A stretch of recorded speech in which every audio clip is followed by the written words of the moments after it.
Marcus Rashford, Yohan Garcia, Rooney Bardi. Pour un premier match de pré-saison, j'ai beaucoup aimé ce que j'ai vu. Et je pense qu'on se rend pas compte pour l'instant, c'est qu'un match de pré-saison, donc on va pas trop s'exciter, qu'il y a simplement eu un braquage. On a braqué sur le marché des transferts. Marcus Rashford prêt avec une option d'achat d'environ 30 millions. Il a fait une superbe entrée, des différences, bon dans le jeu, et ça me surprendra toujours à quel point c'est une fusée. Rooney Bardi, il est même buteur sur une passerelle de Rashford pour Lewandowski et Lewandowski pour Bardi. Il a mis un superbe but. On avait besoin d'un latéral, Torrens, qui pour moi pourra très bien concurrencer Baldé. On aura donc une doublure de qualité. Et une autre surprise, une petite pépite, Dro, qui est buteur. Sur le peu de temps de jeu qu'il a eu, il a réussi à être buteur. Sur une superbe reprise. En tout cas les gars, pour commencer, j'espère qu'il n'y aura pas de soucis d'inscription. Rashford, Garcia, Rooney. Si tous les joueurs sont inscrits, on va se régaler. Parce que peu importe qui sera remplacé, on aura quand même un effectif de qualité. Rien qu'à regarder les gars, les deux équipes que Flick a alignées. L'équipe 1 qui a commencé. En vrai, l'équipe 2 c'était à peu près ça, à quelques détails près. En tout cas les gars, cette saison, on va se régaler. Enfin bref, sinon vous les gars, vous en pensez quoi? Ramenez sur Snap, on s'ennuie. Cette saison les gars, c'est simple, on va se régaler. Vous savez pourquoi? Car il y aura de la concurrence partout. Et de la bonne concurrence. Sur le poste d'ailier droit, nous savons tous très bien que Lamine Yamal est intouchable. Mais la petite pépite Rooney Bardi a quelque chose à gratter. Vu le nombre de matchs qu'il y a en une saison, croyez-moi qu'il aura des minutes. Et en plus de ça, aujourd'hui, il a montré de bonnes choses. Vous connaissez déjà notre titulaire Rafinha, et Rashford aura quelque chose à gratter. Et on le sent tous et on l'a tous vu les gars, Marcus Rashford est en jambes. Un profil différent, intéressant et surtout polyvalent. Car il peut jouer à gauche, à droite et en neuf. Et elle est là pour moi sa plus grande force pour pouvoir s'imposer au FC Barcelone. Notre latéral droit titulaire les gars, on le sait tous, c'est Jules Koundé. Qui d'ailleurs fait une superbe entrée et a envoyé que des super ballons. Il sera en concurrence avec Eric Garcia qui d'ailleurs avait fait une superbe deuxième partie de saison. Il avait assuré en se montrant décisif quand Koundé était blessé. Et même aujourd'hui, il assure encore. Notre défenseur gauche c'est Baldé. Et cette fois-ci, on lui a trouvé une bonne doublure, une doublure de qualité. Après, faut pas trop s'exciter, mais personnellement, j'ai bien aimé ce que j'ai vu de Torrens. On en parlait depuis un bon moment et franchement les gars, je suis pas déçu. Ça valait le coup d'attendre. Sans même parler de la concurrence folle qu'il y a au milieu de terrain, avec de nombreuses possibilités. Entre Olmo et Fermin, les titulaires on les connaît plus bas, c'est De Jong et Pedri, et Casado, Gavi et Bernal vont se battre pour avoir des minutes, enfin bref, ça va être très intéressant. Sinon vous les gars, vous en pensez quoi? Ramenez sur sa patience, on s'ennuie. Rooney Bardi, Marcus Rashford. Les gars, je sais que je peux pas vous le prouver, mais j'ai cette conviction que Marcus Rashford ne va pas flop au FC Barcelone. Déjà que j'étais convaincu avant même qu'il joue un match, et ben là il me suffit juste d'un match de pression pour vous faire cette conclusion. Quand Flick a décidé de faire entrer Marcus Rashford, on sentait clairement que le danger venait de son côté. On a clairement senti que c'était lui le leader. Pour moi, ça a même été le meilleur attaquant. Et moi, personnellement, je trouve de ce qu'on voit, son style de jeu colle parfaitement avec celui de Flick. Et je sais que beaucoup de personnes avaient des inquiétudes. Et ma vraie question, les gars, que je me pose, c'est où il réussira à s'imposer. Et quelle décision Flick finira par prendre. Et Rooney Bardi, le petit crack, qui nous sort un gros match, 47 minutes jouées, un but, 100% de dribble terminé, 30 touches, une passe clé, 84% de précision de passe, 2 duels terrestres gagnés. Et franchement, en plus, c'est un beau but. Pour son premier but, les gars, c'est top. Bardi qui peut être avec l'équipe B comme l'équipe A. Tout dépend de sa pré-saison. Mais en tout cas, ça commence très très bien. On sait tous, les gars, qu'on a besoin d'un joueur pour remplacer Lamine Yamal à certains moments.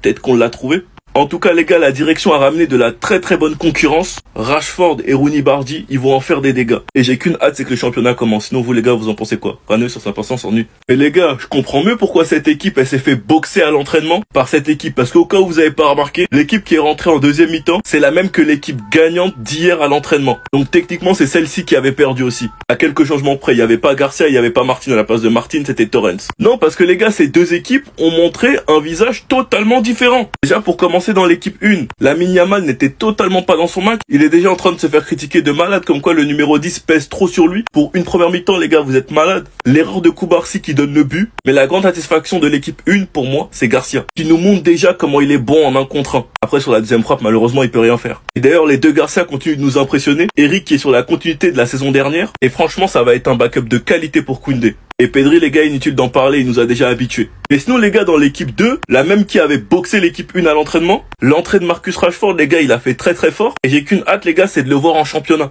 Parce qu'on pourra pas parler tant que nous ne sommes pas en compétition officielle. Rooney Bardi, c'est la même chose. Et Torrens, c'est pareil. Les nouveaux sont rentrés avec une dalle totalement différente. Même Dro, sur le peu de temps qu'il avait, il était bon. Le Barça s'impose 3-1. J'ai qu'une hâte, les gars, c'est d'être au prochain match. Enfin bref, sinon vous, les gars, vous en pensez quoi? Ramenez sur ta patience, on s'ennuie. Chololololololo. Atleti lose. Chololololololo.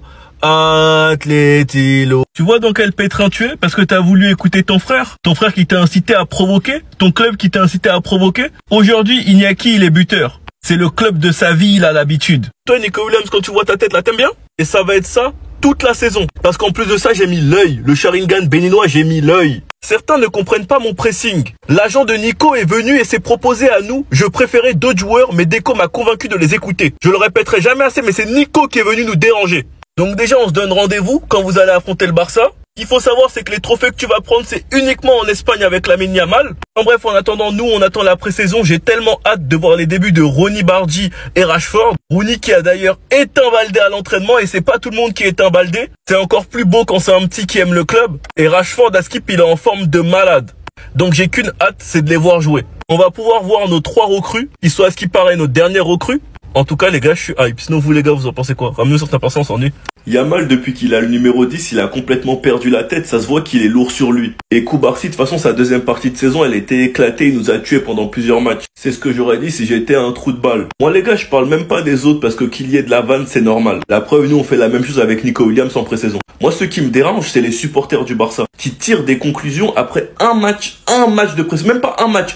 Une première mi-temps de pré-saison. Vous arrivez pas à réaliser, les gars, qu'on a les 2 pépites. Les 2 pépites, elles jouent dans notre club. Yamal, s'il avait pas déjà gagné les Golden Boy, c'est lui le premier. Koubarsi, c'est le 3e. Et c'est du coup Doué qui va sûrement le gagner. Mais malgré le fait que vous avez 2 pépites et ils sont super jeunes, ils ont 18 piges, vous arrivez à être dur avec eux, malgré tout ce qu'ils apportent. Comment vous pouvez tirer la conclusion que le numéro 10, il est trop dur à porter pour Lamine Yamal après une première mi-temps? Koubarsi, il a fait une erreur, oui c'est vrai. Si c'était Araujo, plusieurs personnes seraient tombées sur lui, oui c'est vrai. Mais il n'y a pas de chouchou. Lorsque Koubarsi aura le statut de Araujo et qui fera les mêmes erreurs qu'Araujo, il en prendra autant qu'Araujo. Mais franchement les gars, les Barcelonais qui tirent des conclusions après une première mi-temps, je vous mens pas, vous rendez fous.